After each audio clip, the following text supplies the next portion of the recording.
Bueno, muy buenas tardes a todos. Un abrazo y un saludo especial desde la ciudad de Tunja. Mi nombre es Daniel Figueredo de Pérez y esta es la primera edición del ciclo de conversatorios Salud en Jaque, que es organizado por el colectivo Salud, Derecho y Políticas Públicas. Les pido un poco de paciencia conmigo porque como les contaba es la primera vez que hago esto, así que estoy bastante novato, bastante biche. Quiero iniciar agradeciendo a pues, las personas que nos han patrocinado. Ben, que es la plataforma a través de la cual pudimos hacer la inscripción. Tártano, que es la firma que nos está prestando hoy su canal de YouTube. Y el Club de Leones Monarca de Cartagena de Indias, que pues también nos ha colaborado muchísimo. Y un especial agradecimiento a Francisco Castellanos y la organización Defensa del Paciente de Derechos Humanos, que nos está permitiendo transmitir esto también por Twitter a través de la cuenta de la organización. El propósito de este espacio es generar contenidos que nutran el debate público en torno de temas de salud, ¿no? Por eso los próximos conversatorios también van a tratar temas relacionados con la salud en esta situación de crisis, pero en general cómo la salud puede estar en crisis en diferentes momentos. Y por eso hoy queríamos invitar a unos de los personajes más claves en cómo se está desarrollando toda la información de la pandemia a nivel nacional y son precisamente los comunicadores y periodistas que trabajan en eso. En ese orden de ideas, pues entonces doy la bienvenida a Gina Juliet Rojas, que nos acompaña desde la ciudad de Tunja, a Tania Balbuena, que nos está acompañando desde la ciudad de Lima, a Luisa Fernanda Gómez, que nos está acompañando desde Bogotá, a Ronnie Suárez, que nos está acompañando también desde Bogotá, y a Sergio Silva Numa, que nos acompaña a Bogotá también, y a Pascual Gaviria, pues que nos acompaña desde Medellín.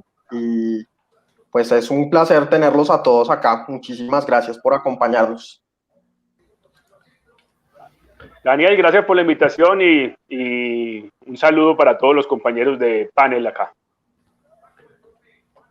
Igualmente. Gracias por la invitación. Vamos a hablar un ratico mientras escuchamos fútbol de fondo. Eso. Me parece muy bien. Bueno, como yo les dije, la idea era que tuviéramos una conversación lo más tranquila posible entre colegas, entre compañeros, entre amigos, sobre diferentes temas que pueden tocar desde su oficio, ¿no? Cómo les ha tocado cotidianamente el oficio de informar sobre toda la situación de la crisis en salud que estamos viviendo, pero además varios de ustedes han tenido que informar de estos temas incluso desde antes, desde cada uno de sus medios de comunicación. Luisa desde Colcheck, Tania desde N+1, Gina desde Última Hora, Sergio desde El Espectador, Pascual que tiene un doble rol con Universo Centro y con Caracol, y Ronnie que nos acompaña también con El Tiempo.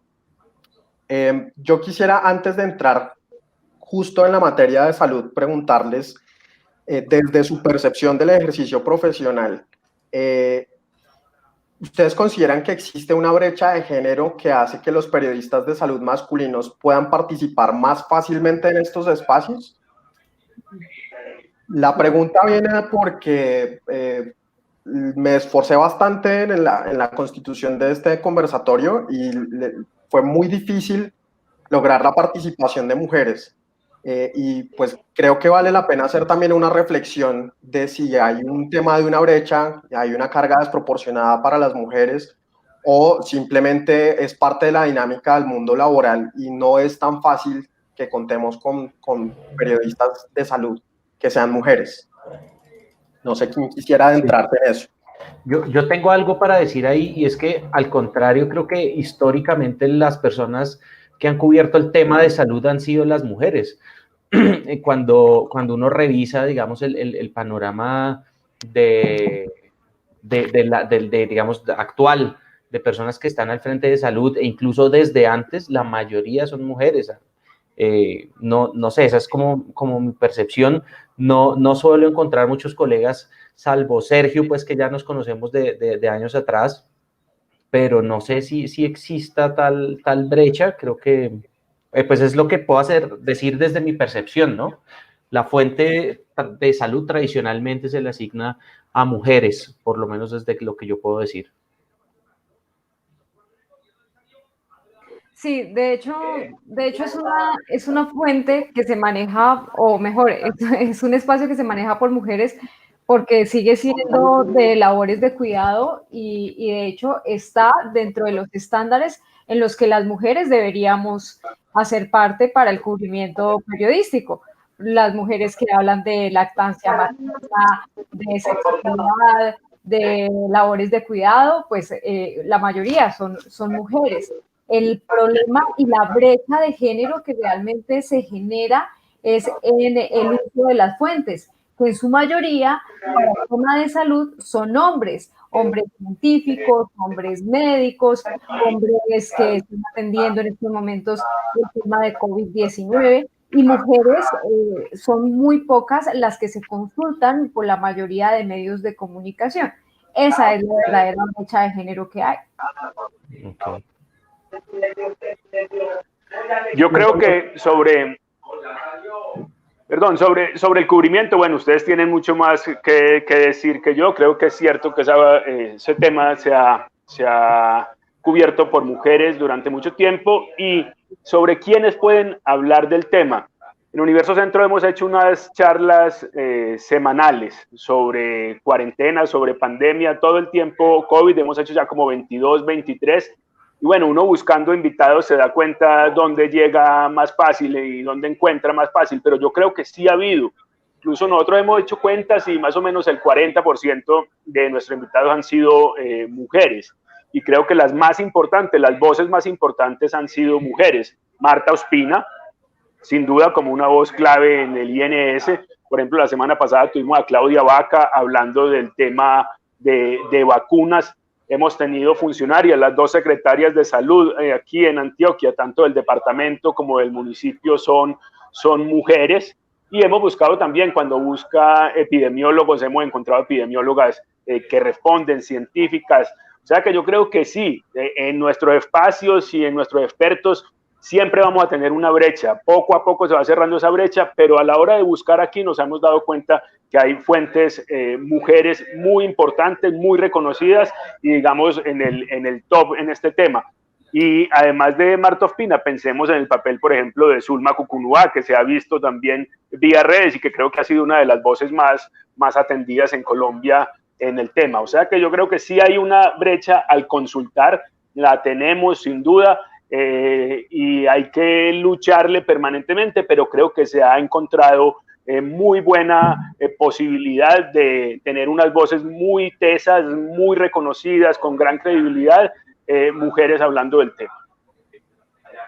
Yo, Daniel, yo voy por la misma línea de Pascual, pues por dos paréntesis, ¿no? Yo creo que en el tiempo que llevo esto, las personas que me ayudan realmente en estos temas en general son mujeres. Está Claudia, está Tatiana, bueno, que el periódico estaba a la doctora Mayo, a Marta Ospina, y es un pool pues de mujeres, de expertas que yo creo que uno solamente hace falta buscarlas porque hay una gran cantidad, súper cracks. Y yo creo que también es apenas una casualidad que no hayas encontrado periodistas mujeres, porque por ejemplo en mi caso, pues que nosotros trabajamos en una sección pues que hace más cosas de ciencia y somos siete personas y solo 2 somos hombres. Tenemos como un grupo súper enriquecido de mujeres que nos dan unas perspectivas súper valiosas. Entonces, creo que el hecho de que haya costado trabajo es apenas una casualidad. De hecho, las mamás del periodismo científico aquí en Colombia, Lisbeth Fock y Ángela Posada, pues bueno, son mujeres y son unas super cracks. Bueno, me gustaría escuchar a Luisa y a Tania sobre esto, ¿no?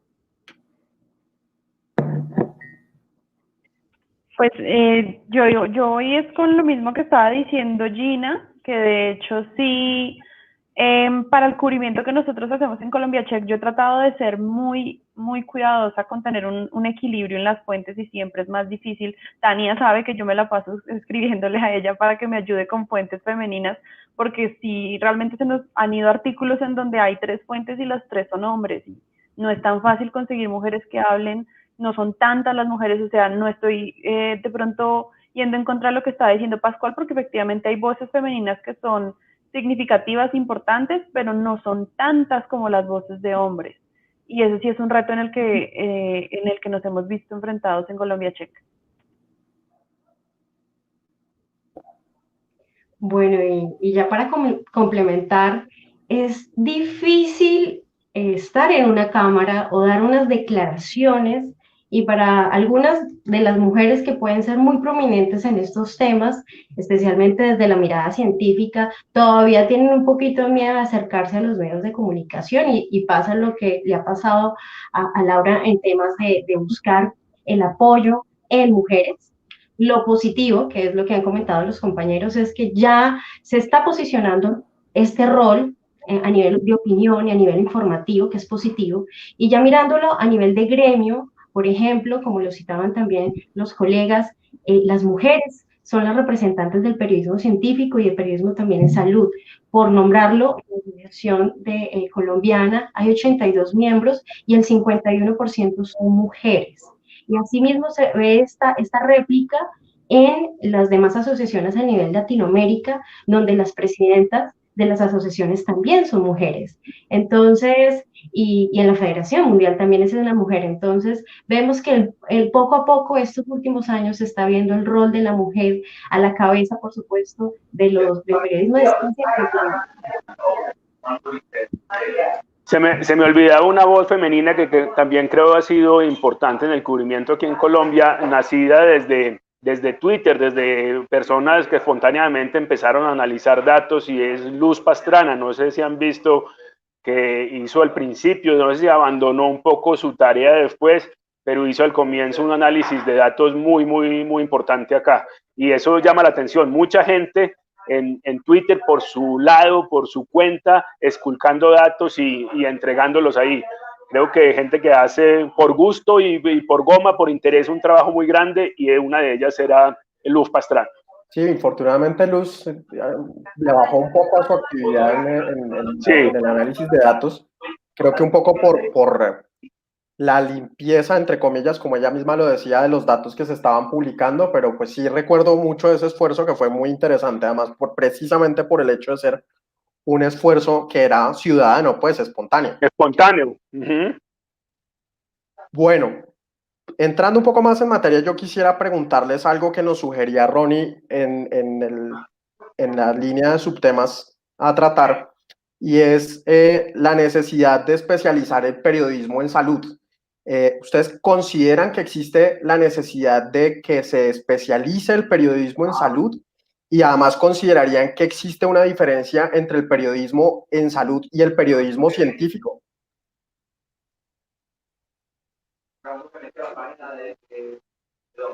No sé si Tania quisiera intervenir al respecto. Gracias. Bueno, el periodismo de salud debe ser especializado. El desconocer de los temas de salud, de los términos, al periodista puede llegar a caer en falsedades y en engaños. Este tema, digamos, de la rigurosidad técnica, de los tecnicismos, de toda esta línea temática que es abordar lenguaje científico en temas de salud, requiere que el periodista tenga una capacitación en comprender este lenguaje, porque después su tarea es poderlo dar a entender a la comunidad.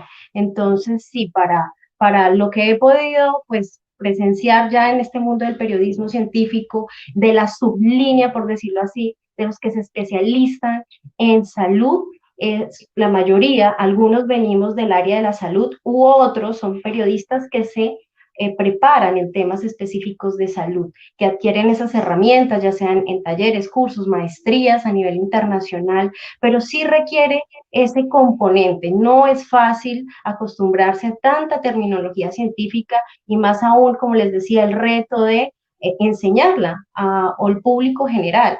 Entonces, por ahora, pues se sigue trabajando no solo en el país, sino afuera, que se pueda seguir generando escenarios de capacitación para el periodismo en salud.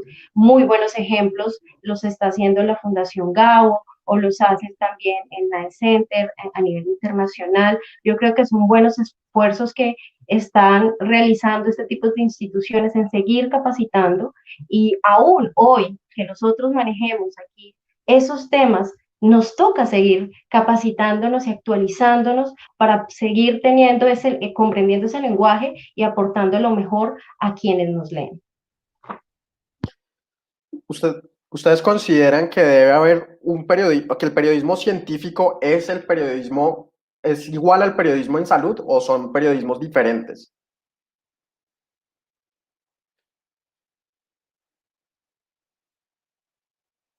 Tienes el micrófono silenciado. Ya lo abrí. Ya. Aprovechando un poco, pues que yo fui el que sugirió el tema, yo creo que hay que marcar la diferencia porque, digamos, podríamos decir que el periodismo de salud es una subespecialización del periodismo científico, o comparten muchos elementos y bases, pero claramente en el ejercicio diario hay cosas que marcan la diferencia. En mi caso en particular, cuando uno no solamente tiene que abarcar el espectro médico o científico, sino que también tiene que meterse con elementos de economía, de política, que superan incluso la parte de ciencia, que se meten, por ejemplo, con el bienestar del paciente, que tratan de estar mucho más cerca de las personas en elementos que no son medibles, que van más allá de la ciencia, insisto, pues creo que ahí sí se marca la diferencia importante entre lo que es el periodismo de salud y el periodismo científico. Igual, un poco retomando a la pregunta que usted hacía al comienzo, creo que se ha notado cuáles son los medios que desde antes de la pandemia tenían periodistas especializados de salud. Eso les ha dado una ventaja, pues digamos, sana a la hora de cubrir esta coyuntura. No todos los medios, infortunadamente, tienen a personas dedicadas exclusivamente a esta cobertura. Muchos reparten fuentes, entonces el periodista que cubre salud termina siendo el mismo que cubre educación, el mismo que cubre medio ambiente. Hubo un gol por ahí del Bayern Múnich, y termina no siendo exclusiva de salud, sino que termina conociendo pues de otras fuentes, y pues así mismo su grado de inmersión en lo que es realmente la salud termina, pues digamos, inferior a lo que podría ser un medio que tiene exclusivamente un periodismo de salud. Yo ahí quisiera agregar algo, Daniel, perdón.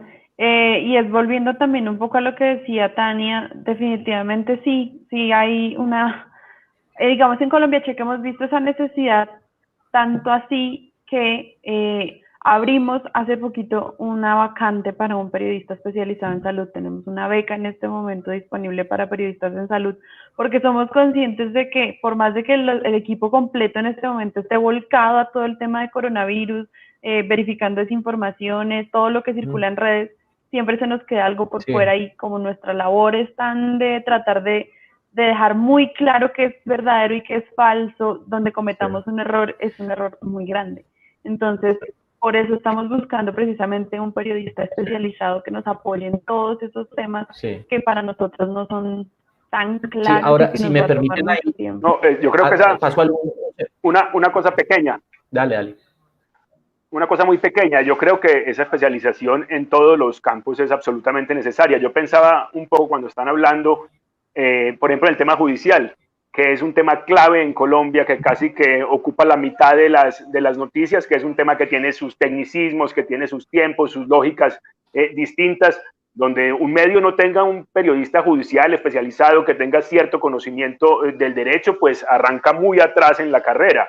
Lo que pasa es que la salud nunca había tenido un foco tan grande, y por eso decís, el que no tenga un periodista de ciencia, el que no lo tenía un periodista de ciencia o de salud con cierto conocimiento, empezó muy atrás.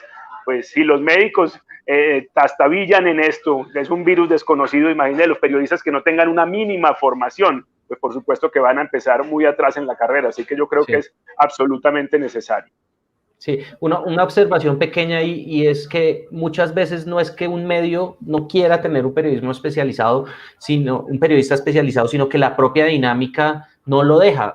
Como sabe Sergio, la formación de un periodista especializado puede durar 4 o 5 años y muchas veces los tiempos no dan y ponen al joven y entonces se va fácil porque el sueldo no es bueno y lo seduce una oferta de cualquier agencia de comunicación o de cualquier político y se van rapidísimo y no se dan el tiempo para formarse. Y eso pasa con salud y con otras fuentes especializadas. Entonces va más allá del periodismo de salud, va hacia la especialización que debería tener el oficio por la dinámica de los medios. Y yo Para, quería... para complementar. Dale, Tania, dale. Sí, no, para complementar lo que dice Sergio, es un lujo poder trabajar en medios especializados por lo que ustedes dicen. Es tener la especialidad y poder desempeñarse para hacer bien el trabajo.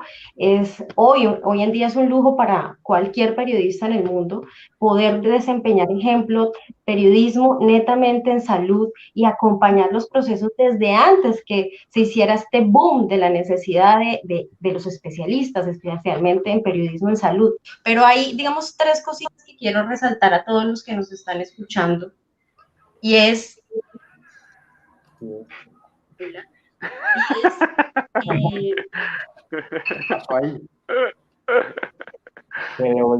Se volteó la pantalla. Yo creo que se nos voltear. Se congeló. Bueno, sí, tiene que salir y volver a ingresar para que volver le cuadre. Bueno, mientras vuelve Tania, no, yo lo que quería decir es que, o sea, sin duda, como decía Pascual, pues si a mí me mandan ahorita a cubrir pues un caso para lo que más va a escribir, pues nada, voy a quedar yo en pañales, pues porque llevo haciendo esto unos años y es como clave tener gente especializada en cada área. Ahora lo que yo creo que no está tan bien es, o sea, el periodismo de salud y el periodismo científico, o sea, en realidad son el mismo parche.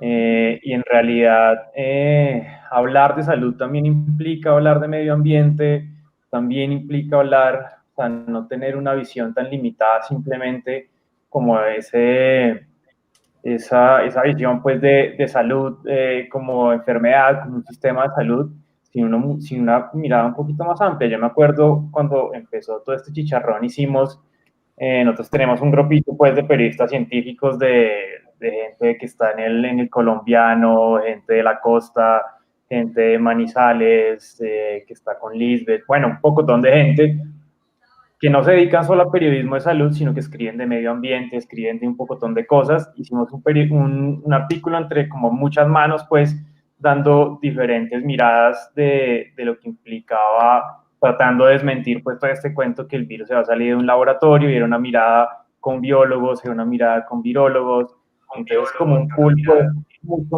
mucho más enriquecido. Ahora lo que yo creo es que en Colombia sí la escuela ha sido de este tema, aún está andando muy chévere ahora que la pandemia mostró que es necesario ese tipo de periodismo, pero a diferencia de lo que sucede en Estados Unidos, que tiene una escuela pues súper robusta, acá estamos pues en un proceso de formación. Perdón que se había ido el internet. Bueno, para complementar y ya para finalizar esta parte, lo que quería decir es que sí, es un lujo poder trabajar especialmente temas de salud en medios, y esto hoy en día la tendencia son los medios independientes para poder desarrollarse pues bien a rigurosidad como esta área como tal, y muchos profesionales de los que están acá lo están haciendo en los medios masivos. Y para resaltar también lo importante de conocer el rigor y el lenguaje, pues digamos, de esta parte técnica, porque, por ejemplo, ¿no? Es diferente decir, y lo he visto en algunos medios, que decían vena, aorta, y no decir lo correcto, que es por decir arteria, aorta. Cositas así que marcan esa diferencia en que se debe especializar en esa área. y por supuesto que hace parte el periodismo de salud de este gran conglomerado de periodismo científico en el cual se abordan diferentes temáticas, como lo nombraban ahorita Sergio, el tema de medio ambiente, el tema de otras ciencias. Yo estoy en N+1, que se habla desde matemáticas, física, astrobiología, bueno, todas las ramas grandes de las ciencias que son de interés prácticamente especializado. Entonces, ese también es un reto actual, ¿no? Que este tipo de temas hoy no se queden solo de interés por la pandemia, sino que se vea la importancia en la sociedad de culturizar y de educar sobre la importancia del periodismo especializado en temas de ciencia para comprender fenómenos de nuestro día a día y así tomar mejores decisiones. Bueno, yo quiero darle una visión un poco regional, porque yo soy región en este conversatorio, y es que acá es muy berraco realmente ser especializado en algo. Digamos que eso es un día a día, porque acá somos toderos. Acá hoy cubres deportes, al otro día tienes que cubrir un judicial y al otro día tienes que cubrir política, porque es sencillo. En el noticiero estás siendo solamente una reportera y tienes que jalarle a todo. Entonces, en medio de esto, obviamente sí nos hemos dado cuenta en la región que es necesario trabajar el tema de salud. Es un tema que generalmente no se aborda, a menos de que sea salud mental para el tema de suicidios. Del resto, casi que es mínimo. Y eso es un reto también para las organizaciones de periodistas, pienso yo, porque no solamente es el discurso bonito de todo el tiempo decir que la libertad de prensa, que la libertad de expresión, sino también es de empezar a dignificar más esta profesión y empezar a generar esos espacios de especialización también en las regiones, que hayan canales mediante los cuales los periodistas se puedan ir formando en diferentes especialidades y así tomar mucha más fuerza para momentos como este, donde realmente nos cogieron fuera de base y empezamos a aprender sobre la marcha, como lo decían hace un momento, pues con algunos de los instrumentos que nos han dado desde el nivel nacional en el tema de las regiones, o desde Bogotá, que se han craneado como cosas rápidas y bueno, vamos a coger para insumos y lo vamos haciendo, porque obviamente nosotros acá no lo hacíamos. En el caso del departamento de Boyacá, vuelvo y digo, salud mental era casi que lo único, porque nosotros encabezamos la lista, pero el resto prácticamente no se trata, y menos un periodismo científico. Yo creo que desde esa perspectiva me interesaría saber mucho, pues claro, por ejemplo, Pascual y Gina y también Luisa Fernanda debieron verse como un poco contra la pared con todo este, como lo dice Sergio, con todo este chicharrón del COVID. Yo creo que les cambió un poco el libreto en muchas cosas. Yo quisiera como preguntarles cuál fue el reto más bravo que les ha tocado enfrentar en este momento en cuanto a la comunicación de la información. Y primero me imagino que hay un reto de ustedes mismos de digerir previamente esa información y entenderla. Yo sé que Pascual, por ejemplo, habla mucho con una amiga del colectivo Salud, Derecho y Políticas Públicas, y yo sé que a todos les ha tocado un poco como asesorarse de gente, pero quisiera saber como desde su perspectiva cotidiana, ¿cuál es el reto más grande que han tenido a la hora de divulgar sobre este tema? Si quiere, tienes el micrófono apagado, Pascual. Sí, decía que aquí siempre hubo un temor, porque, bueno, yo no soy especializado en ese tema, y además era un tema que empezó a desarrollarse como un conocimiento incluso desde los científicos que decíamos ahora, un conocimiento muy, muy básico, pero no sé, había una especie de carencia también. Yo me metí en este tema por las pruebas, simplemente, que las pruebas, que no avanzaba Colombia en las pruebas, y yo cogí un cuaderno hacia lo tendero y empecé a anotar las pruebas día a día, cuántas llegaban, cómo aumentábamos, no sé qué, y rápidamente a la semana me di cuenta pues que yo era el único que estaba haciendo la cuenta. Entonces la gente me decía, vea, usted que es experto, y yo, ¿cuál experto, huevón? Tengo una calculadora y un cuaderno. Entonces, poco a poco, con eso ya fueron llegando las fuentes, muy rápidamente, médicos y gente del sector, y fue contando cosas, y esto fue a lo tegua, fuimos aprendiendo poco a poco, y por lo menos ya uno es capaz de hablar 3 minutos y no equivocarse 4 veces, sino 2. Entonces fuimos avanzando un poco en ese tema, pero siempre hay una gran dificultad de comunicar esto. Esto ha sido una pelea contra esa desinformación, o sea, la pelea que ha tenido que dar el sector salud y el gobierno contra esos mensajes falsos, esas cadenas de WhatsApp, es impresionante, y nosotros tenemos que ser un vehículo para pelearle a eso. Me impresiona mucho lo que decía Marta Ospina en una de esas entrevistas, y también lo ha dicho alguna gente del gobierno. Por ejemplo, en Cartagena, todas esas cadenas de WhatsApp diciendo que había un cartel y que los estaban matando y que cobraban 3 millones, eso hizo que fuera muy complejo que se atendiera al personal de salud en los barrios, incluso que la gente consultara, fue muy difícil, y la manera que buscaron en el Instituto Nacional de Salud fue decirle a los pastores de las iglesias: por favor, acompañe al personal médico, por favor, dígale a la gente de sus iglesias que esas cadenas de WhatsApp son falsas. Entonces es increíble que una desinformación sobre ciencia terminen siendo las iglesias las que ayudaron a revertirla, y creo que ahí nos toca a nosotros ser claves en ese tema y dar esa pelea. Ese, yo creo, ha sido lo más complejo. Uno habla con gente que es profesional, que consume medios, que uno cree que tiene una información mediana sobre los temas, y todavía le hablan de la realidad de esas cadenas de WhatsApp.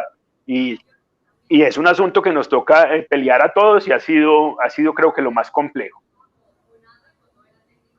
Y yo, Daniel, no, me pareció una vaina pues súper difícil, es esa cantidad tan brava de información que hay para digerir, que no solo pues la información que producimos nosotros, sino ese montón de artículos científicos que empieza a salir, y uno dice: "Jue puta, ¿cómo hago para filtrar pues esta vaina?", porque o sea, qué mundo de información. Me acuerdo cuando empecé el caso de la hidroxicloroquina, por ejemplo, o sea, y que demuestra también, claro, los sesgos también que es de publicación por esos journals, el caso de cuando empiezan también a tratar de identificar de dónde surge realmente el virus, y primero creen que es en reptiles, pero es un artículo que no fue revisado por pares.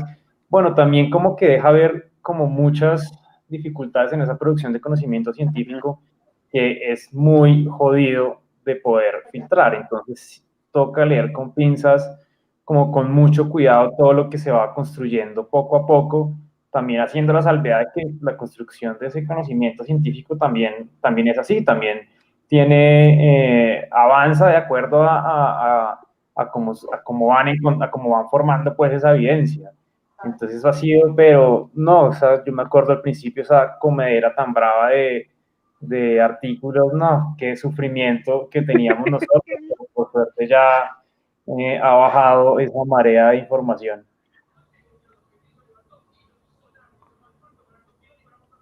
Daniel, tienes el micrófono apagado.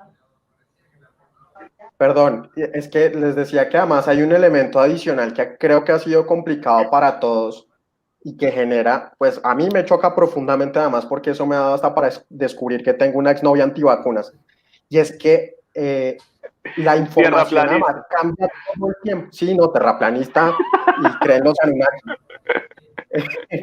Pero hay un tema, y es que no acaba uno de convencer a la gente de un asunto, ¿no? Les explica: venga, las torres de 5G no transmiten el virus, ¿no? Y ya la semana siguiente cambió la información, la verídica y la falsa, ¿no? Ambas. No, entonces, el tema del tapabocas. Eso, iba precisamente el tema del tapabocas, que todos en el mismo barco, todos los medios de comunicación diciendo que los tapabocas eran exclusivamente para las personas en riesgo, y luego sale la evidencia, y a la misma persona que le decía no se los ponga y déjeselo para los médicos, ahora póngaselo porque es que resulta que es la única forma para contener el virus. Pero ahora, es parte, por supuesto, de la evolución de la evidencia, pero a la gente, pues, que no está, digamos, expuesta a este tipo de procesos, pues es como, bueno, a ver, ¿y a mi abuelita qué? Entonces, mijo, ¿compro o no compro? Y uno, pues sí, abuelita, cómprelo y úsenlos. Es muy difícil, digamos, tratar de comunicar ese cambio en la evidencia, ¿no? Sí, eso ha sido un reto que yo creo que ustedes han tenido que enfrentar y creo que además todos lo hemos enfrentado en la familia. O sea, por ejemplo, yo tengo el tema con mi abuela de que ella pues ha sido muy disciplinada y muy juiciosa en seguir las recomendaciones que uno le hace, pero pues también digamos que ellos tienen dificultades a veces en la selección de la información y bueno, ahí hay unos problemas estructurales que tal vez los más familiarizados con las redes sociales podemos sortearlos mejor, pero no todo el mundo lo puede hacer de la misma manera.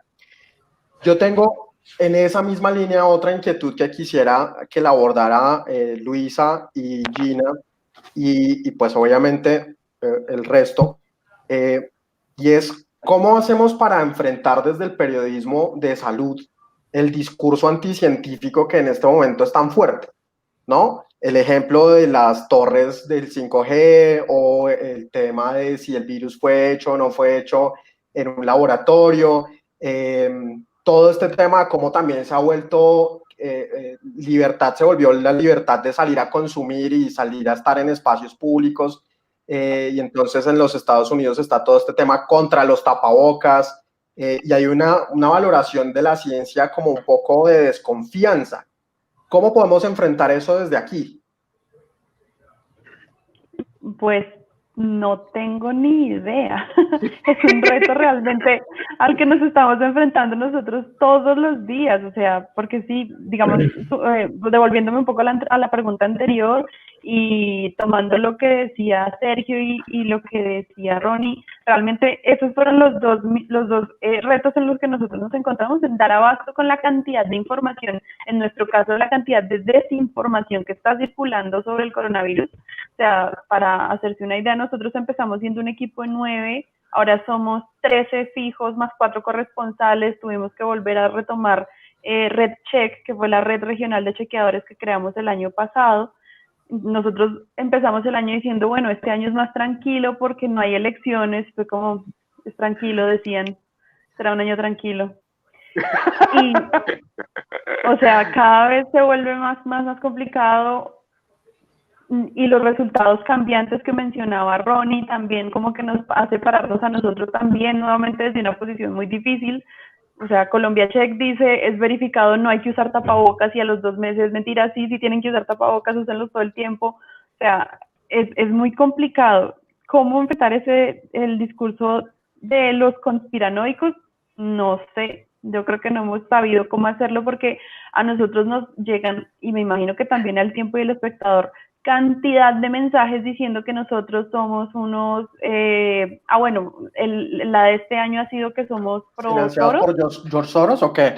Sí, por George Soros, y que entonces la vacuna nos van a meter el chip de no sé qué. No, o sea, todos los días nos están llegando ese tipo de mensajes, sobre todo lo de Soros, sobre todo lo de Bill Gates, las antenas 5G, y hemos publicado cantidad de artículos diciendo que no, y no hay manera. Yo creo que la gran dificultad aquí yo creo es que es mucha gente que no tiene un interés en consumir contenidos distintos. Es gente que se creyó un cuento y que yo creo que tiene conversaciones o relaciones con gente que está en el mismo rollo y creo que no tiene un interés de consumir el periodismo científico o incluso de enfrentar esas discusiones. Creo que ese es el gran reto, ser capaces por lo menos que dejen hablar, que se quiten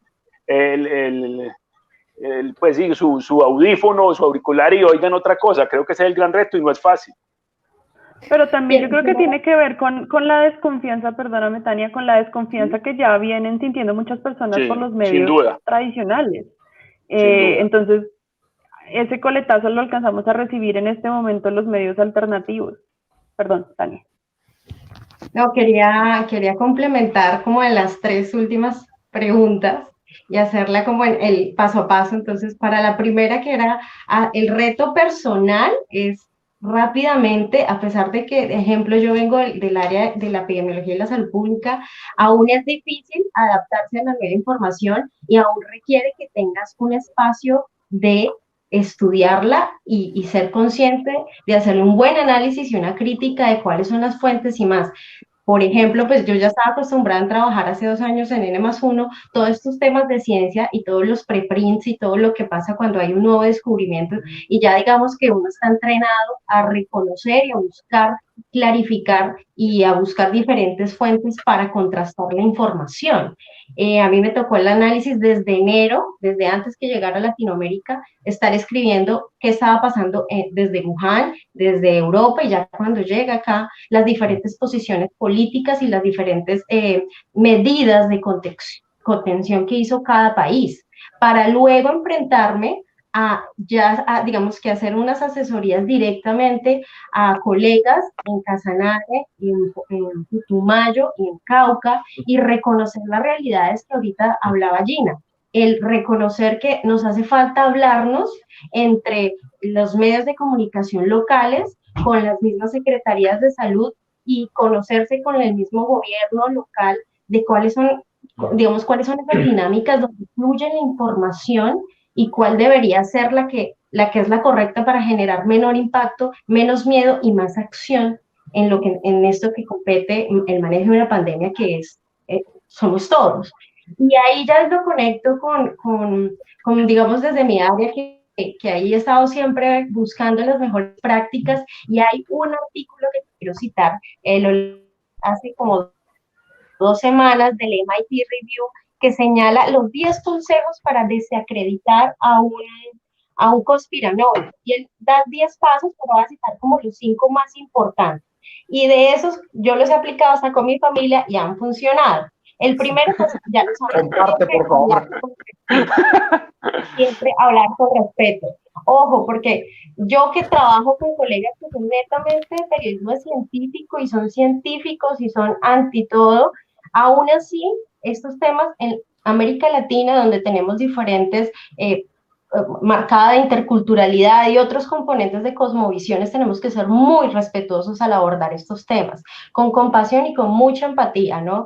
Para que realmente el interlocutor se abra en su mente y en su corazón de la información que le queremos transmitir. El segundo, y ojo que estos son consejos de 2 psicólogos que entrevistan ahí en esa revista, yo ahorita les comparto el link acá, y es que siempre hagamos en privado la conversación.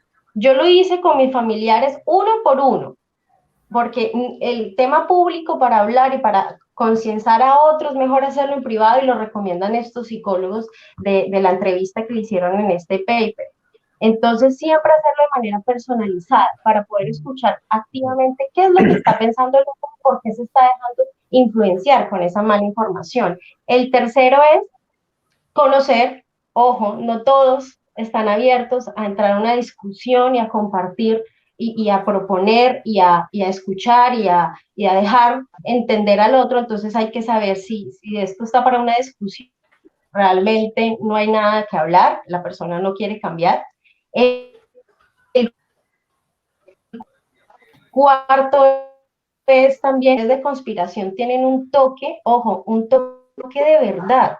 Y ese toque de verdad que hace que el otro piense que es la verdad absoluta, lo podemos tomar nosotros para entrar, entre comillas, a ese pequeño consenso que dé la información, y que nosotros podamos utilizar a nuestro favor para explicarle lo que realmente tiene algo de evidencia científica, ¿no? Ojo, algo de evidencia científica, porque en este mundo de incertidumbre con una nueva enfermedad, pues todo es relativo, y eso también lo tenemos que explicar.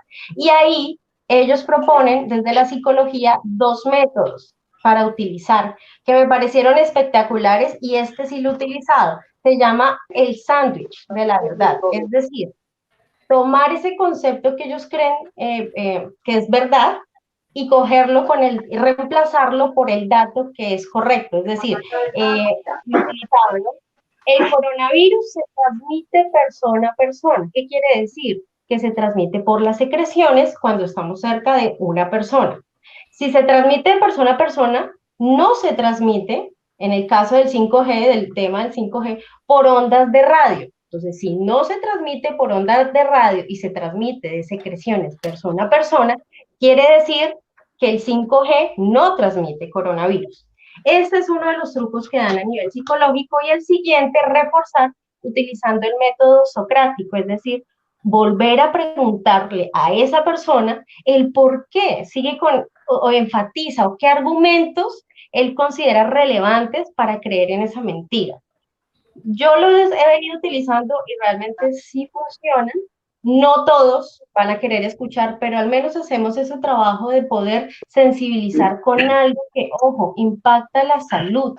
Los temas de salud hacen que una persona literalmente pueda perder su vida o ganar tiempo para protegerla. Y es aquí el tema de la escucha activa y la sensibilización a las realidades colombianas, a las realidades de nuestra zona de América Latina, para saber que si le decimos a una persona usa el tapabocas, es medir si sus determinantes sociales, si su capacidad socioeconómica, su nivel educativo le permiten comprender fácil esa información, y si no, yo tengo que darme la tarea de poderlo tener a su nivel para poder concienciar entre los dos. Eso era el aporte. Muchas gracias. Bueno, yo quiero decir algo precisamente y a propósito de lo que dice Tania, y es que si nosotros mismos nos enredamos y nos jodemos el cerebro viendo tanta información, pues ahora piensen ustedes las personas del común cómo la reciben.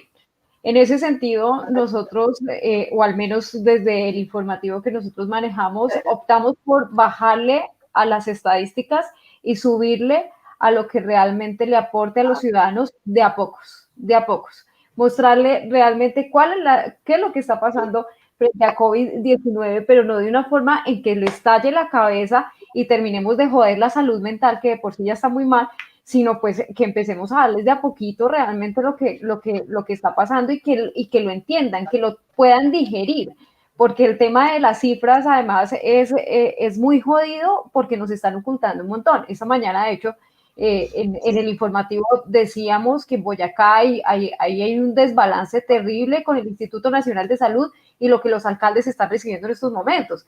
Entonces, ¿para qué nos jodemos la vida con cifras que están mal dadas y que el gobierno nos quiere meter por la cabeza, si realmente lo de fondo acá es cómo la gente se tiene que empezar a cuidar, es qué mitos tenemos que empezar a vencer y cómo realmente podemos incidir socialmente, que al fin y al cabo ese también es el oficio del periodista, y más cuando estamos hablando de un departamento, en el caso de Boyacá, con 123 municipios, y que es muy jodido que llegue la información a todos lados de manera completa y de manera clara, sobre todo a campesinos, sobre todo a personas que de alguna manera creen que lo que está pasando nunca les va a pasar a ellos, que nunca va a llegar a ellos, que ellos son inmunes, inmortales, por encima de todo. Entonces, yo creo que ese también es el reto del periodista. A veces creemos que no la sabemos todas y que somos pues superpoderosos, y realmente no es así. Si de repente tanta cifra nos está de pronto atiburrando también a nosotros, le damos un espacio para un buen análisis con personas que de pronto nos puedan aportar también en ese proceso, y vamos avanzando también en derechos humanos, y vamos avanzando también en protección de salud mental y otras cosas que pues en últimas también se han venido encima alrededor de esta situación que está ocurriendo con COVID-19, porque no es lo único que tenemos que enfrentar actualmente tampoco en la sociedad, y hay temas supremamente densos que también le están haciendo muchísimo daño al país y que no podemos dejar de tocar por solamente estar haciendo un conteo que va más allá de números, de estadísticas. Daniel, te propongo un tema. Sí, adelante. Te propongo un tema que yo creo que tiene que ver con las dificultades de cubrimiento, y es el tema entre política y ciencia. Porque aquí los gobernantes se han convertido supuestamente en los científicos, o por lo menos los voceros de los científicos, o por lo menos fungen muchas veces de ser los voceros de los científicos. Entonces, por ejemplo, aquí el alcalde de Medellín dice: ya estuvimos con nuestro equipo de epidemiólogos y tomamos la decisión de tales. Entonces ya uno queda, puta, ya no hay nada que decir, porque ya la ciencia dijo, usted sométase a la ciencia. Entonces, bueno, necesitamos otra versión, necesitamos otra posibilidad de controvertir esto, y eso no siempre es fácil, porque además muchas veces entonces es visto como la irresponsabilidad y el egoísmo. Está en contra de las cuarentenas, estos son los de los que quieren ir a hacer las fiestas, y primero la vida, estamos salvando vidas. Entonces es difícil, hay veces, contra ese discurso. Ni siquiera es contra, pero es poderlo evaluar. Por ejemplo, aquí hay muchas decisiones, yo creo, políticas que no tienen nada que ver con la evidencia científica. Aquí el alcalde de Medellín dijo hace 2 semanas, ya llegamos al pico y en 2 semanas vamos a empezar a bajar. Ayer sacó una tabla donde muestra cómo los casos nuevos por 100.000 habitantes están bajando. Pero vos mirás los casos de las últimas 3 semanas y los casos están subiendo. Y le preguntás a algunos epidemiólogos y te dicen, no, esa curva que está mirando el alcalde tiene unas variables que ellos miran en sus modelos, que ellos escogen y que difieren con las que nosotros estamos mirando. Entonces yo creo que encontrar esa posibilidad también de equilibrio, de controvertir, de que los funcionarios no son simplemente que tengan un pool de científicos detrás y que tomen las decisiones correctas sí o sí, sino que hay una posibilidad de controvertir esa supuesta decisión científica que se toma día a día. Yo creo que ahí, en ser capaces de separar ciencia y política, también hemos tenido un nuevo reto. Pero el caso más maravilloso de Daniel Quintero Pascual fue al principio de la pandemia, cuando compartió esa gráfica de uso de tapabocas, no uso de tapabocas, que se había viralizado en Twitter, y que dijo, no, los países que usan tapabocas son los que están bien, no, o sea, qué falta de... No, aquí para que vean que esto no es simplemente como, bueno, puso una gráfica mala, sino que aquí la alcaldía cogió un barrio de 3.000 personas, lo cerró durante 5 días porque supuestamente ahí había un gran contagio, simplemente los metió en unas vallas, no dejó que ingresaran ni siquiera los periodistas, ya todo el mundo en esa comuna miraba al barrio, salían y le gritaban, ¡hey, covidoso! Ya, entonces lo señaló absolutamente, les impidió salir, les impidió contar lo que estaba pasando adentro porque supuestamente estaban conteniendo un brote, lo cual era absolutamente mentira. Simplemente él quería darle una lección a la comunidad victimizando a una gente. Entonces yo creo que desligar esas decisiones políticas y las científicas es un punto clave de estas vainas. Total. Y una cosita ahí que nos ha pasado a nosotros acá en Tunja es que en nuestro caso el alcalde es el científico, porque nuestro alcalde es médico, ¿no? Y entonces hemos tenido que enfrentarnos, es un señor en el que yo confío en general y ha tomado buenas medidas y ha hecho una gestión muy, muy buena de muchas cosas, pero pues de todas formas sí ese punto en el que uno no puede controvertir que señala Pascual es muy delicado, y de hecho nos pasó la semana pasada.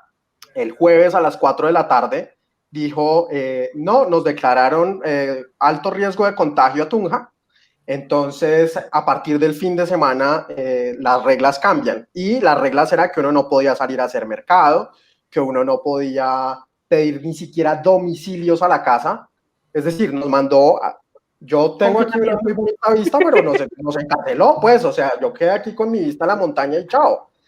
Y además generó toda una situación de pánico, lo hablábamos con Gina justo la semana pasada, que la gente empezó a salir a comprar desaforadamente, pues porque por lo menos en lo que fue mi caso, a mí me agarró un poco con los pantalones abajo.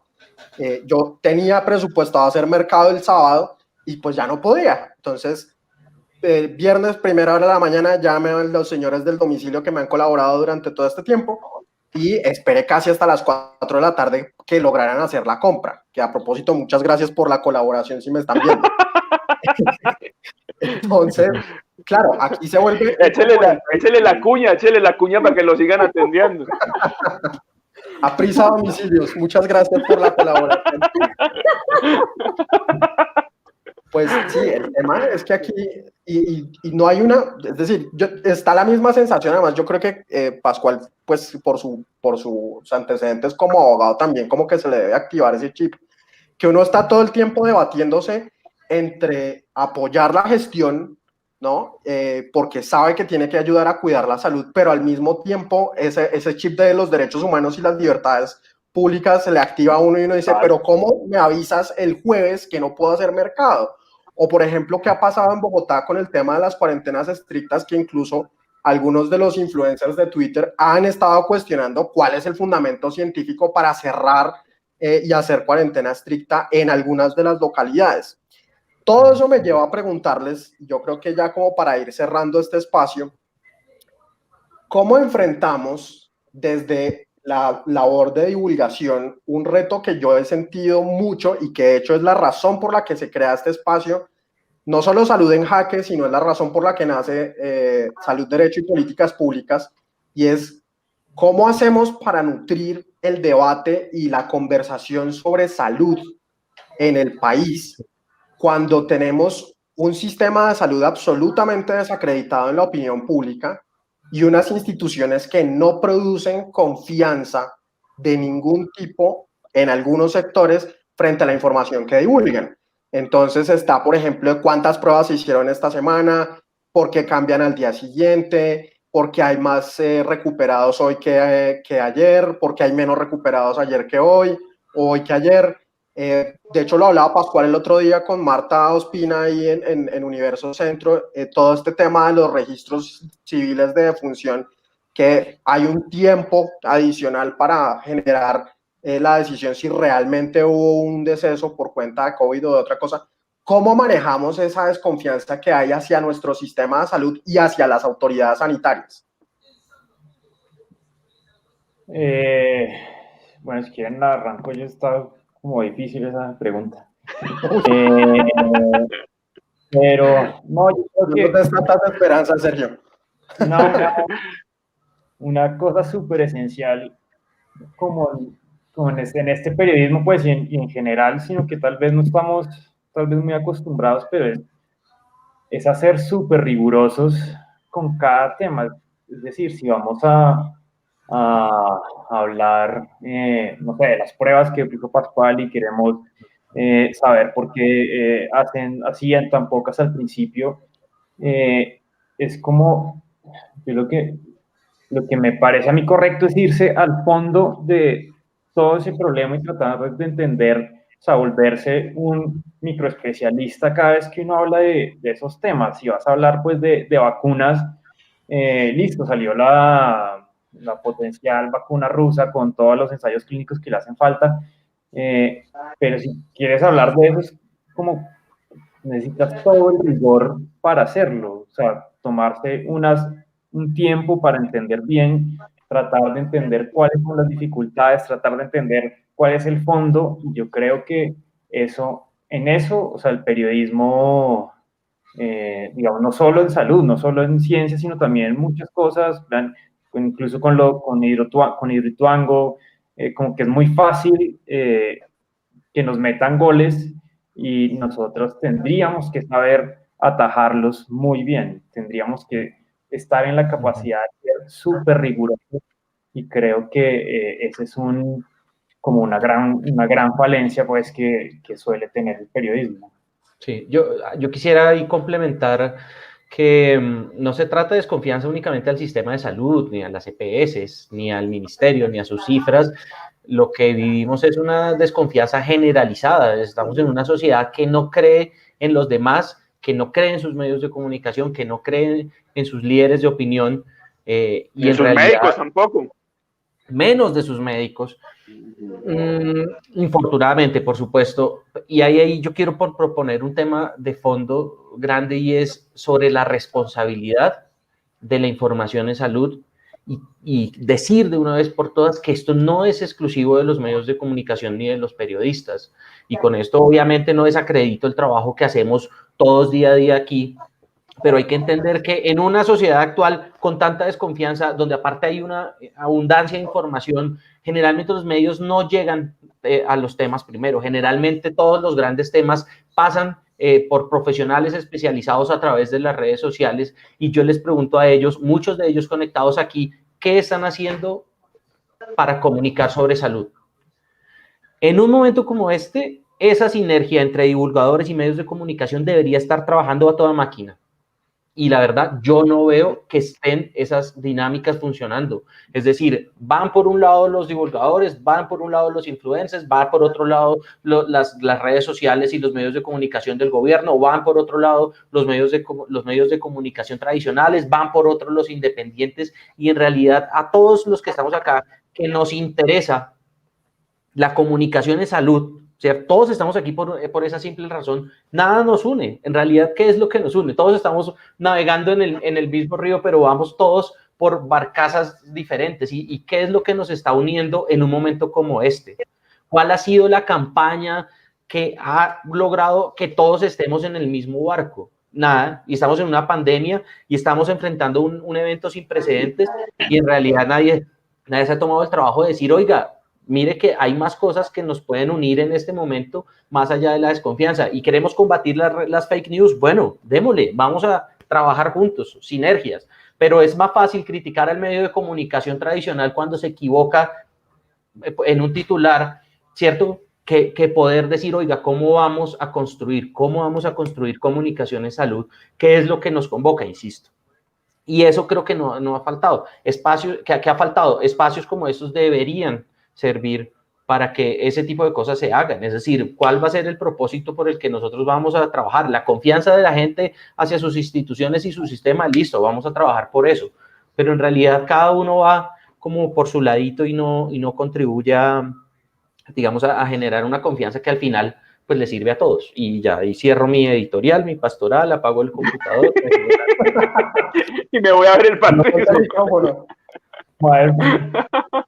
No, pero en serio, estuve callado mucho tiempo y tratando de construir esa frase porque creo que es lo que nos interesa a todos y que yo no he visto por ningún lado.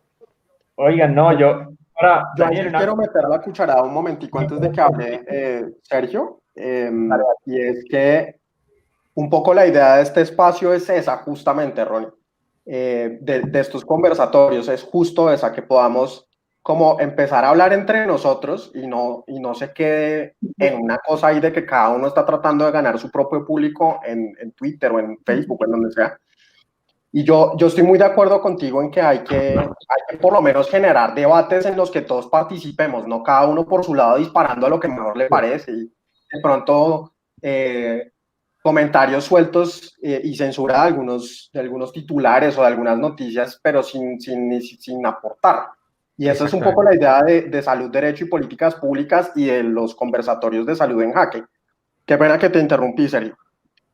No, yo quería pues aquí para armar como un mini debate que yo en ese punto tal vez no estoy tan de acuerdo con Ronnie. O sea, yo creo que a partir de esto lo que he visto es, claro, también pues los medios, cada medio va a su ritmo, pero he visto un montón de sinergias súper valiosas de colaboraciones entre medios, entre divulgadores, entre periodismo, entre grandes medios chiquitos. Nosotros hemos hecho alianzas con Colombia Check, con los buenos amigos de Mutante, con otros medios de otros países de aquí de América Latina. Les hemos publicado reportajes sobre cosas comunes que hay en temas de contratos. Por ahí sí está Andrés Bermúdez. También con ellos hemos hecho cosas como súper maravillosas y es un medio, digamos, con cierto nombre, pero que logra también aliar cosas muy valiosas. O sea, yo he visto como que aquí hay una reacción también de hacer cosas buenas, y si se hacen malas, yo lo que invito es a la gente a que nos dé palo, pues, todo lo que sea, o sea, sin importar que el nombre del medio ni nada. O sea, también nos equivocamos. El periódico por allá publicaron unas columnas de Fernando Vallejo, de puta, eso sí, pues, que nos den todo el palo porque está mal, porque no está bien. Entonces, entre más crítica haya entre nosotros, creo que es valioso, creo que es mucho mejor. Pues precisamente lo que yo estaba diciendo hace un momento, que nosotros, perdóname Tania otra vez, que nosotros reactivamos este año la red regional de fact-checking, pues que habíamos creado el año pasado para las elecciones, precisamente para unir esfuerzos con otros medios locales, también porque entendemos que las lógicas de la desinformación es distinta en cada región del país. Y estamos poniendo a disposición todo el contenido que se realice en la red con los medios que hacen parte como aliados replicadores, entre los que están precisamente El Tiempo y El Espectador. Entonces, la idea pues de esta red también es llevar la información que nosotros hemos verificado a la mayor cantidad de personas posible y no quedarnos simplemente en que Colombia Check verificó esto y entonces es contenido exclusivo de Colombia Check. Con respecto a la desconfianza, Dani, vas a decir algo, dale. Bueno, gracias. Algo muy importante para todos los que nos están viendo en esta transmisión y para todos los colegas, y resalto muchas cositas de las que ustedes dijeron, en un concepto que vengo y he trabajado siempre, que es determinantes sociales de la salud y comunicación de riesgo. Y me pongo en el primero, determinantes sociales de la salud. Tenemos que tener claro que los procesos de salud tienen diferentes niveles donde tenemos que ponerle los ojos. Y ahí quito el tema de ser divulgadores, simplemente divulgar la ciencia y contarla, sino hacer realmente periodismo donde la gente le podamos dar las herramientas a las personas que nos leen o nos ven de hacer análisis y crítica de esa información. ¿Por qué? Porque en una pandemia lo que se necesita es fomentar esa comunicación directa con las comunidades, y ahí es donde conecta lo que estoy trabajando todo este año, y también he podido trabajar desde las regiones con algo que se llama comunicación del riesgo, donde hacemos partícipe a la comunidad y verificamos qué necesita esa comunidad, cuáles son esas diferencias, porque ojo, parecemos que lanzamos temas a la gente, pero la realidad de cada país o de cada región en Colombia o de cada municipio es muy particular. ¿Y muy particular en qué? El proceso, por ejemplo, COVID tiene una representación de datos a nivel, ejemplo, genéticos y bueno, todo lo del agente infeccioso y todo lo que nosotros vemos de evidencia científica, pero se nos olvida las diferencias que hay, hábitos de X o Y comunidad, ya sea, como lo decía, es diferente Boyacá, a Medellín, a La Guajira, al Amazonas. Ahí también tenemos que ver la complejidad de cómo es las particularidades socioeconómicas, es decir, es diferente los accesos a servicios de salud y la percepción de no creer si el sistema de salud está haciendo buena ejecución de las acciones, es porque viene acompañado de que tal vez desde hace muchos años atrás no tienen o tienen muchas carencias más bien en su acceso a salud, más el tema de bajo nivel educativo que los haga, digamos, más fácil entender todos estos nuevos temas y estas nuevas situaciones, el tema de oportunidades laborales, y ahí viene también el tema de derechos, y me gusta por eso estar participando en este panel, donde prácticamente en este momento todos somos sujetos de especial protección, no, los mal llamados comunidad vulnerable, ¿no?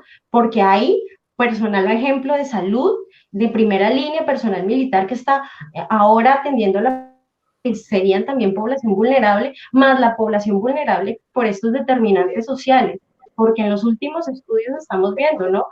Revisaba el último estudio de macroeconomía de la Universidad de los Andes, donde los lugares donde más se están afectando, ya sea enfermando o muriendo las personas de COVID, en Bogotá son los estratos 1, 2 y 3. Entonces, la mirada de tomar casos o hablar de temas de salud hace que nosotros trabajemos en equipo, y que ni siquiera si eres médico o si eres político tienes la razón, no, tenemos que trabajar en conjunto, tenemos que tener una mirada de qué se habla y cuál es la visión desde el lado del derecho, desde el lado de la política pública, desde el lado obviamente propiamente de ejemplo de la medicina, con todas sus vertientes para tratar este tema desde la infectología, virología, etc., pero también desde la parte social y desde la parte de interculturalidad y todos los conceptos tan complejos del abordaje de una persona a nivel psicológico o a nivel sociológico. Entonces acá el llamado, como lo han nombrado mis colegas, es trabajar en equipo, y en las mesas de trabajo tiene que haber, o tiene que, al redactarse, tiene que buscarse diferentes fuentes, no solo desde las ciencias de la salud, sino también de las ciencias sociales, que créanme que hoy en nuestros países, en América Latina, esa mirada hace la diferencia en que la gente crea o no crea, o confíe o se acerque un poquito a los medios de comunicación, y podamos nosotros suplir realmente esos vacíos que ellos tienen, ganarnos la credibilidad a través de haciendo un riguroso trabajo, porque estamos entendiendo qué es lo que está esa audiencia solicitando, porque de pronto si no lo hacemos, ojo, ahí es cuando la desinformación nos gana esta batalla, y esa batalla lastimosamente se llaman vidas y país. Entonces, he aquí el rol de nos toca adaptarnos, no tenemos muchos recursos en las regiones. Yo viví en Colombia, yo conozco todo el panorama real de qué es decirle a la gente, cuídate o mantén distanciamiento cuando vive 10 personas en una misma casa y cuando no tiene ni siquiera agua potable. Ese tipo de realidades y contextos tiene que ver con lo que escribimos, porque eso realmente hace que seamos empáticos y el que nos lee o el que nos ve crea en la rigurosidad de nuestro trabajo. Más allá de tecnicismos, vámonos también a trabajar en acercar la información a las realidades de cada persona. Pues me parece muy importante lo que tocas acerca de los determinantes sociales de salud. De hecho, estaba ahí como en el tintero el tema este que salió de la Universidad de los Andes, y quería que lo tocáramos un poco y me parece una buena oportunidad para eso. Pascual iba a decir algo. Sí, no, algo muy corto sobre esa desconfianza, y yo creo que vuelve a unir la política, y es que esa desconfianza que tienen ahora los medios y que tienen ahora incluso los médicos, es una desconfianza que yo creo que viene de lo político, viene de lo primero que tiene ese desprestigio. Entonces, si aquí tenemos simplemente que el sistema, que hay un estribillo, que el sistema de salud, que la ley 100 acabó con esto, que se le entregó, hay un estribillo que no, digamos, que no tiene mucho sustento en las personas que lo dicen. Puede que tengan muchas realidades, tienen muchas complejidades, es un sistema muy extraño, muy hecho a retazos, muy complejo, pero entonces esa descalificación política yo creo que se va a muchas partes. Esa descalificación política al sistema de salud llega a la ciencia, a los hospitales, a quienes cubren, a los medios que cubren ese tipo de noticias. Solamente piense donde usted diga aquí que las EPS están cumpliendo una gran labor, como por ejemplo reconocen mucha gente que cumplieron en Cartagena, que se unieron 7 EPS y dijeron vamos a hacer los cercos epidemiológicos nosotros por nuestra cuenta y vamos a intentar tratamientos de esta manera entre los 7, no vamos a pelear un mercado, sino que vamos a unirnos. Usted dice eso aquí, todo el mundo le dice, claro, este está vendido ¿a dónde? ¿A qué tipo de cosas? Entonces yo creo que incluso que hay veces toca empezar desde esa explicación que tiene que ver otra vez con lo político, casi que decir, vean, nuestro sistema de salud, venga, le vamos a mostrar en un tablero cómo funciona, así, de manera, el esquema simplemente, el esquema es este, tiene los líos, por aquí tiene un hueco, por aquí tiene otro, por aquí tiene un, pero para que la gente por lo menos tenga ese esquema y qué papel, qué rol cumple cada uno de los actores en ese sistema, incluso qué rol cumplen los médicos ahí, porque es que antes de esto no sabíamos cómo funcionaban los médicos, qué papel era, quiénes eran, qué agente clave, qué puntico estaban en ese sistema de salud. Así que creo que también eso es clave para intentar detener esa desconfianza sobre todo el mundo. Claro, yo entiendo eso que dice Pascual, además porque es una realidad que yo veo desde ambos lados. Yo decía en mis clases que el sistema de salud que tenemos en este momento no es el sistema de salud que teníamos en el 2010, no es el sistema de salud que teníamos en el 2013. Pero de todas formas, por ejemplo, desde la región, y eso le habrá tocado mucho a Gina, y yo sé que le ha tocado acá en Boyacá, y yo me imagino que en Medellín pasa lo mismo, es que de todas formas hay un montón de anécdotas constantes de lo que pasa en las EPS, de lo que pasa en las clínicas, en los hospitales. Entonces también es una realidad muy difícil de reconciliar, claro. pero estamos por lo menos en eso. No sé si los demás me acompañan en eso. Yo sí estoy de acuerdo con Pascual en que no es el sistema catastrófico, tampoco es una cosa maravillosa, pues como para que uno lo ponga como el diamante o el zafiro de la política pública por colombiana, supuesto. Pero no es tampoco el desastre que hay en países mucho más cerca, pues aquí a la vuelta de la esquina, el vecino del norte y el vecino de aquí abajito. Pues yo creo realmente que hay una desconfianza generalizada en Colombia, ¿sí? Desde el presidente que tenemos para abajo. Entonces es muy berraco que usted de un día para otro quiera que la gente confíe, cuando todos los días están cometiendo múltiples fallas en el Estado, cuando una mujer que es víctima de violencia va a la comisaría y le dicen no denuncie mamita, váyase con su agresor, cuando en materia de salud pues tenemos muchos temas, muchas fallas, mucha negligencia.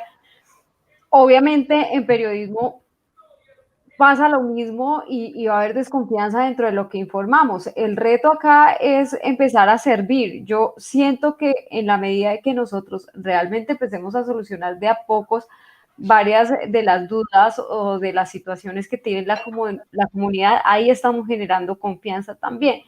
No es algo fácil y tampoco podemos decir de aquí a mañana entonces ya vamos a tener el problema solucionado y vamos a tener un país mejor y bla, bla, bla, Alicia en el País de las Maravillas, eso no va a pasar jamás.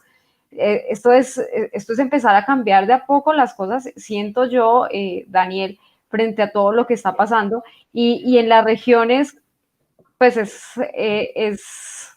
mucho más difícil porque acá, tú lo decías hace un momento con lo que pasó, por ejemplo, con el alcalde de Tunja, ahí ya generó desconfianza el alcalde, se armó un caos completo, la imagen de él cayó, pero yo creo que nosotros estamos es para servir como periodistas y en la medida de que hagamos ese trabajo bajo ese sentido, pues estaremos generando también cambios sociales, seguramente no serán enormes, pero de a poco se va logrando algo. Yo sí tengo fe en que aún hay muchas personas que nos creen y hay muchas personas que han podido ayudarse un poco con el periodismo en sus vidas, en su cotidianidad.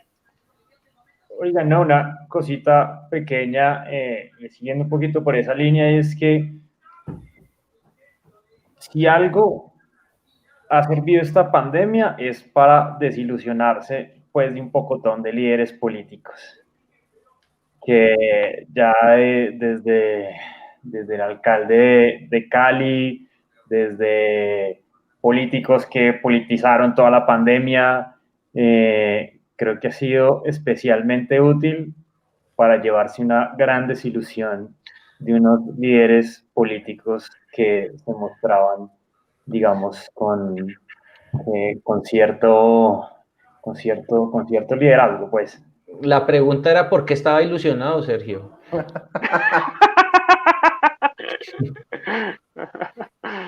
Y hablando de desconfianzas, ¿no? Bueno, hay dos preguntitas que nos están haciendo en el público y ya con eso cerramos. La primera pregunta es,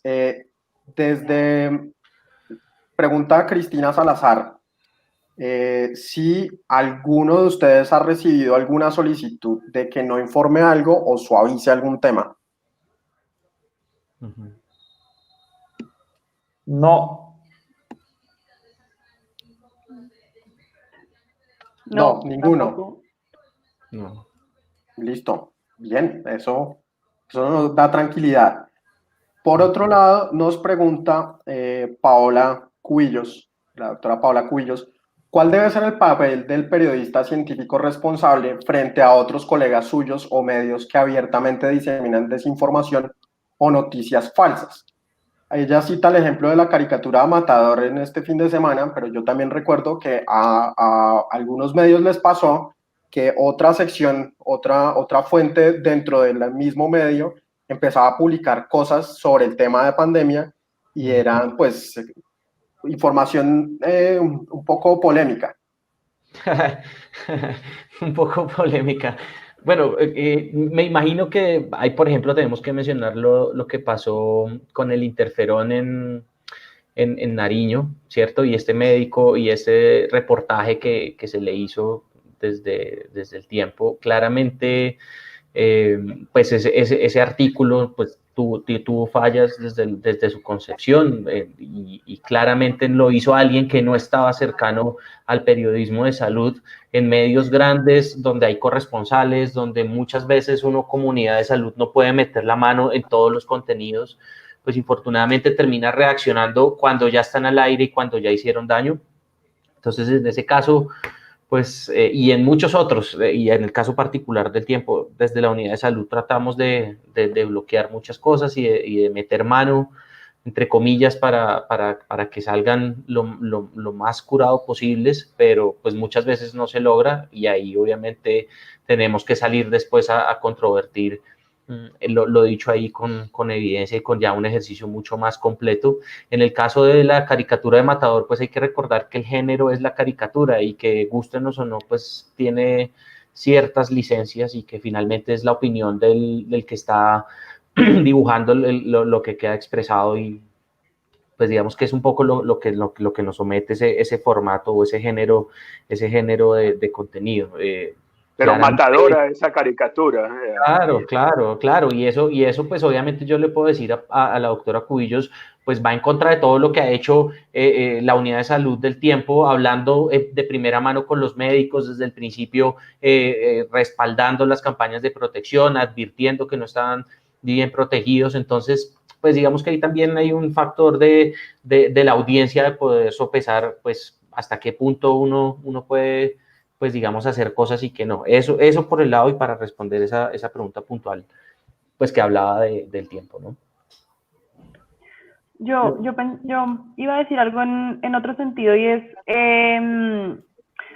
que yo pienso, por ejemplo, en estos contenidos que salen de redes sociales, que ahí yo creo que hay muchos medios que han cometido un poco esos errores de hacer información, noticias con las tendencias, con las publicaciones virales. Por ejemplo, me estoy acordando de uno que salió hace ya varios meses, aunque en pandemia ya uno no sabe cómo está el tiempo, de que un libro de 1980 había predicho el coronavirus, y todos los medios salieron a publicar esa información porque se hizo viral un trino de un usuario que había publicado un fragmento del libro, y pues obviamente nosotros salimos a desmentirlo, nosotros y muchos medios internacionales, porque eso circuló en varios países.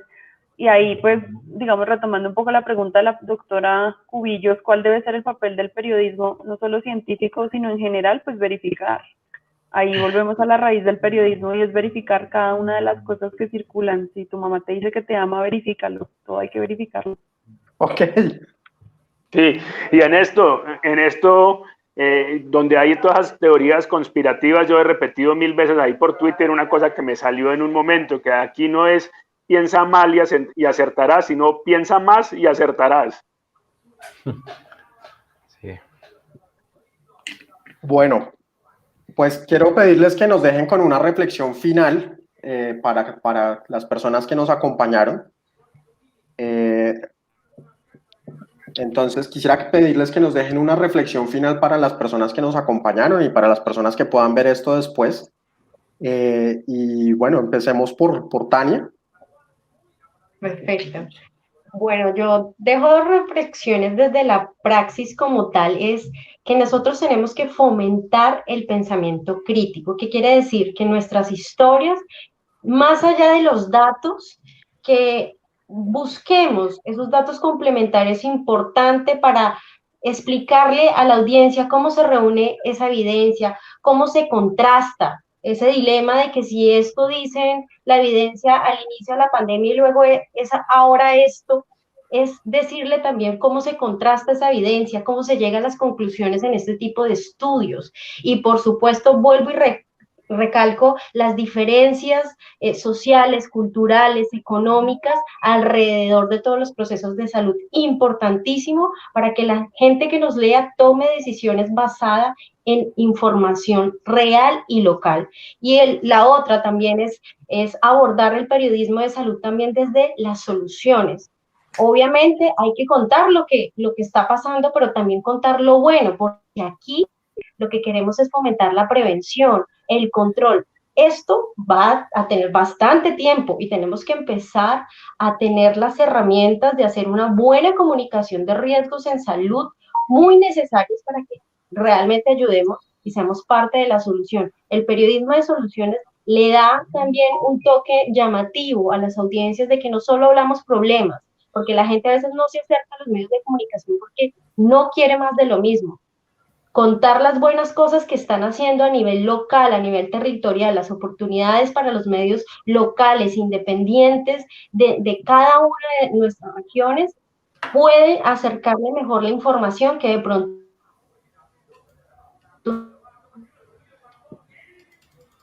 Se nos congeló Tania. Bueno, no sé si alguien quiere. Hola, Tania.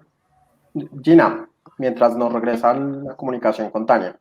Bueno, yo hago esta intervención y me tengo que retirar, agradeciéndoles muchísimo el espacio. Yo, además de ser periodista, soy mamá y estamos en clases virtuales también. Entonces, nada, agradecerles y bueno, yo realmente mi fuerte es derechos humanos y paz. Y en ese sentido, yo quiero hacer un llamado también al Estado y a quienes lo representan, a todos los gobiernos, porque esto es el reto en tiempos el reto del periodismo o los retos del periodismo en tiempos de crisis. En tiempos de crisis, de acuerdo con el derecho internacional humanitario, hay la necesidad de mantener la información y de mantener esos canales de comunicación, pero hoy vemos a varias personas que se interponen en ese canal de comunicación entre periodistas y comunidad y que están negando información y que están haciendo constreñimiento a la prensa. Entonces, el llamado que yo quiero hacer también acá es a que se permita la fluidez de la información en tiempos de crisis, no solamente por periodistas y no solamente por medios de comunicación, sino por la comunidad en general. Me uno a lo que dice Tania, que esto tiene que ser transversal y tiene que ir relacionado también a fortalecimiento social en medio de la crisis que estamos viviendo. Nosotros estamos llamados también, pues, además de hablar de salud en el COVID, de salud mental, de dar herramientas realmente para que esta sociedad empiece a fortalecerse en medio de esta crisis que se está viviendo y no dejar de lado las otras situaciones que se están viviendo hoy en Colombia, porque tenemos COVID. Sí, tenemos COVID, pero están matando a nuestros jóvenes, están matando a nuestras mujeres y eso tiene que ser también agenda del periodismo obligada, igual que COVID-19. Que esto que la sociedad, algunos sectores han determinado como cortina realmente no se convierta en eso, sino que sea también que tengamos espacios informativos para todo y para todas las personas que lo requieren. Muchísimas gracias, que tengan un excelente día y de nuevo pues invitar a las personas que nos están viendo, a sus doctores, a esas doctoras, para que nos ayuden a hacer mucho mejor nuestro trabajo. Chao. Muchas gracias, Gina. Bueno, Pascual, no sé si quieres hacer una intervención porque me imagino que ya también estás preparándote para tu programa ahorita a las 4. Sí, yo le voy a decir a Gabriel que no lleve nada porque usted me tuvo aquí hasta las 3:30. No, que si yo creo, hermano, yo creo que aquí hay una cosa importante y tiene que ver otra vez con la política. Yo creo que esto le ha abierto un apetito de poder muy fuerte a cualquiera que pueda ejercer un mínimo poder. Desde el portero del edificio que necesita la cédula, la temperatura, echarle alcohol, la administración del edificio, las administraciones regionales, presidencia, los ilegales que también quieren tener su parte de control en todo esto. Yo creo que hay un apetito de poder porque esto obligó a todo el mundo a ceder ciertos derechos, a entregar ciertas cosas. Entonces yo creo que una vigilancia sobre ese afán de tomar poder, yo creo que es clave. Y para eso creo que es clave mirar, ¿verdad?, esa diferencia entre ciencia y política.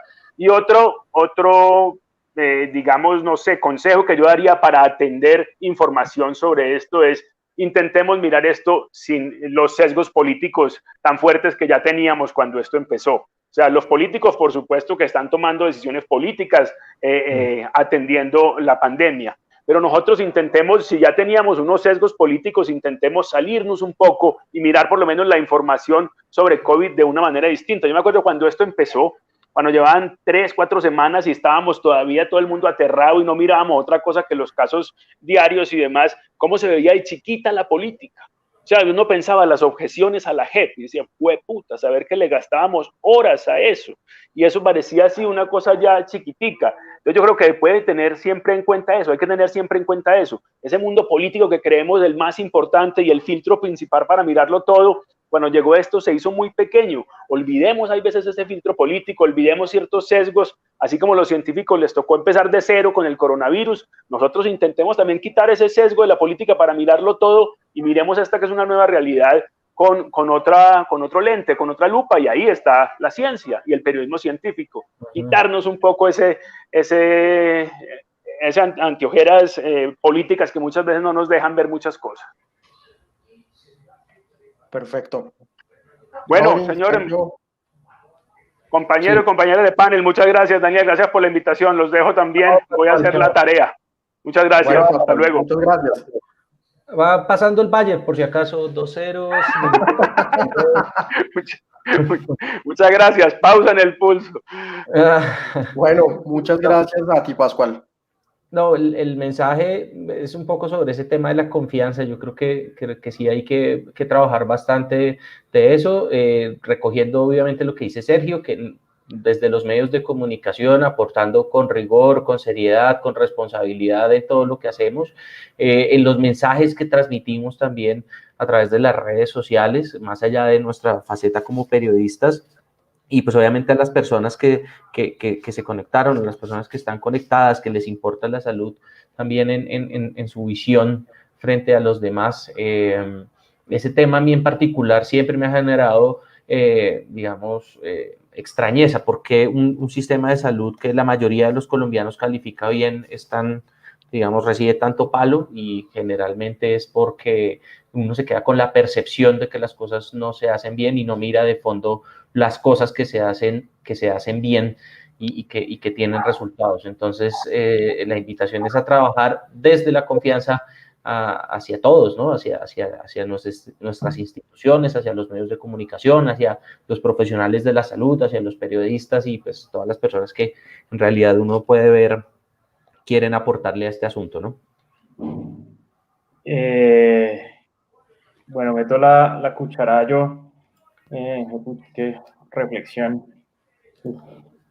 como difícil.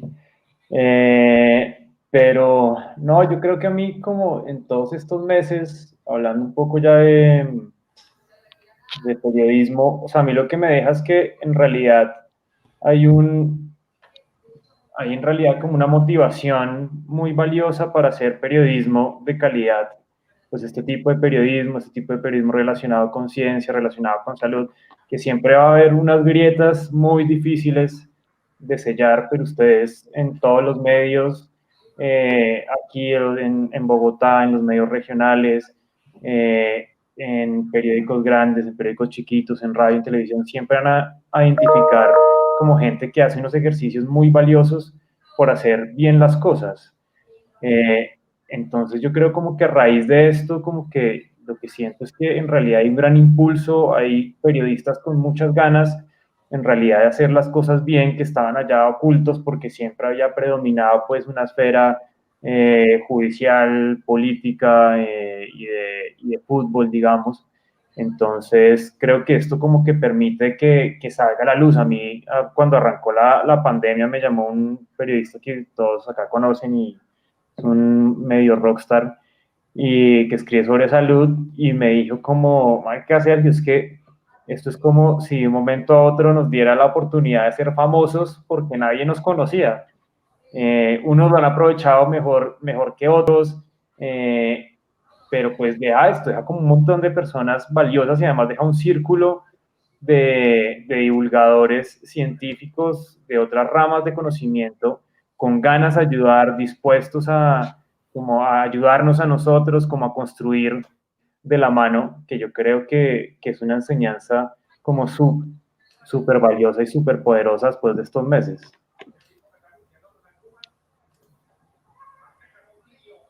Luisa, no sé si nos quieras compartir algo. Sí, es que yo ya quemé mi única frase motivacional que habla sobre la importancia de la verificación, ya no tengo nada más. Pero me sumo a lo que decía Tania sobre fomentar el pensamiento crítico, el cuestionar, el preguntar, la necesidad como de, obviamente no cuestionar a quienes te están dando información de calidad como los medios de comunicación, pero sí cuestionar todo lo que está circulando en redes sociales. Las cadenas de WhatsApp, que la tía y el primo, y he tenido amigas que me mandan pantallazos de sus chats familiares, incluso tíos médicos diciendo que se cuiden del 5G y hay que fomentar un poco más de educación digital, alfabetización digital y un pensamiento crítico que cuestione lo que circula en esas esferas. Bien. Tania, se te cortó entonces brevemente ya para cerrar. Bueno, para cerrar, seguir trabajando en equipo, seguir colaborándonos, no mirarnos como que estamos en el mando de la salud o de la política o del periodismo, sino que todos somos y hacemos parte de un colectivo. Somos en este momento Colombia, pero también somos Latinoamérica y así todo el mundo estamos afrontando este nuevo desafío, que es una pandemia, no es fácil, y por lo mismo se requieren esfuerzos así de grandes, poner de nuestra parte para trabajar realmente interdisciplinariamente e interinstitucionalmente, con esa mirada 360 de la situación, realista, pero también focalizada en ayudar al otro, en servirle al otro desde la información. Por eso nos toca ser compasivos y seguir trabajando en equipo. Y ya pues para finalizar, la próxima semana también hay un evento mundial de periodismo de ciencia y vamos a estar abordando varios representantes de Colombia y de diferentes partes de Latinoamérica estos contextos. Y decirle nuevamente a todos los que nos están viendo ahí que si necesitan algo de cualquiera de nosotros, están totalmente las puertas abiertas a hacer y a seguir haciendo componentes como, colaborativos como este. Muchas gracias por la invitación y qué bueno que se generen este tipo de espacios. Bueno, no, muchísimas gracias a ustedes. Yo creo que esto abre un camino para seguir nutriendo el debate público en temas de salud. Espero que en próximas ediciones nos puedan acompañar y pues por lo que a mí respecta, quedé muy contento, le agradezco mucho a todas las personas que nos acompañaron en línea. Tuvimos personas desde Medellín, desde México, desde Bogotá, mucha gente del departamento de Boyacá, Barranquilla estoy viendo acá. Muchísimas gracias a todos ustedes. Gracias Luisa, Ronnie, Sergio, Tania, a Pascual y a Gina que tuvieron que retirarse. Y nos veremos entonces la próxima semana con un nuevo espacio de Salud en Jaque. Muchas gracias. Gracias. Gracias, Daniel. Y a todos. Chao. Chao a todos, Chao. gracias.